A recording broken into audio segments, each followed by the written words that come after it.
અનેક મહત્વપૂર્ણ સમાચાર સામે આવી રહ્યા છે, કરીએ તેની પર નજર। તો બનાસકાંઠાના પાલનપુરમાં ધનિયાણા ચોકડી પાસે વરસાદી પાણી ભરાયા છે। ટીવી સ્ક્રીન પર આ દ્રશ્યો કે જ્યાં 3 ઇંચ વરસાદથી ગુંટણસમાં પાણી ભરાઈ ચૂક્યા છે। તો પાલનપુરના દ્રશ્યો છે જ્યાં મેઘો મહેરબાન થતા પાણી ભરાયા છે। બનાસકાંઠાના પાલનપુરમાં ધનિયાણી ચોકડી પાસેના આ દ્રશ્યો કે જ્યાં ગુંટણસમાં પાણી ભરાયા છે। 3 ઇંચ જેટલો વરસાદ નોંધાયો છે।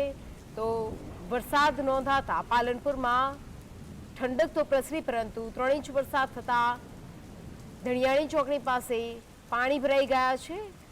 3 ઇંચ વરસાદથી ગુંટણસમાં પાણી ભરાયેલા દ્રશ્યો આપ જોઈ શકો છો ટીવી સ્ક્રીન પર, કે જે પાલનપુરના છે, ધનિયાણી ચોકડી પાસેના છે, કે જ્યાં 3 ઇંચ વરસાદથી ગુંટણસમાં પાણી ભરાયેલા જોવા મળી રહ્યા છે।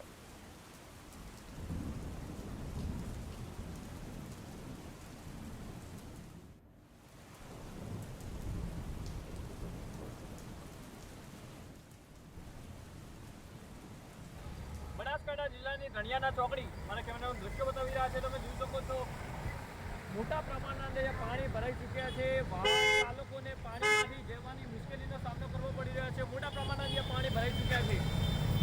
તમે જોઈ શકો છો વાહન ચાલકો અહીંથી પાણીમાં પટકાય છે તેવી સ્થિતિ આ સર્જાઈ છે। દર વર્ષે આની આ સ્થિતિ સર્જાય છે।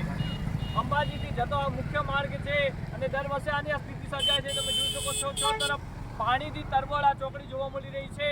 વાહન ચાલકોના વાહનોના અંદર પાણી ભરાવાથી તેમને વાહનોમાં પણ નુકસાન આવે છે, બંધ પડી જાય છે તેવી સ્થિતિ સર્જાય છે। આ વર્ષે નહીં, દર વર્ષે સામાન્ય વરસાદમાં આ પ્રકારની સ્થિતિ સર્જાય છે। ધણિયાના ચોકડીમાં જે પાણી ભરાવાના દ્રશ્યો છે તે સાબિત કર્યા છે કે પાલિકાની જે પ્રી મોન્સૂનની કામગીરી છે તે નિષ્ફળ નીવડી છે। પરમાજીએ ટીવી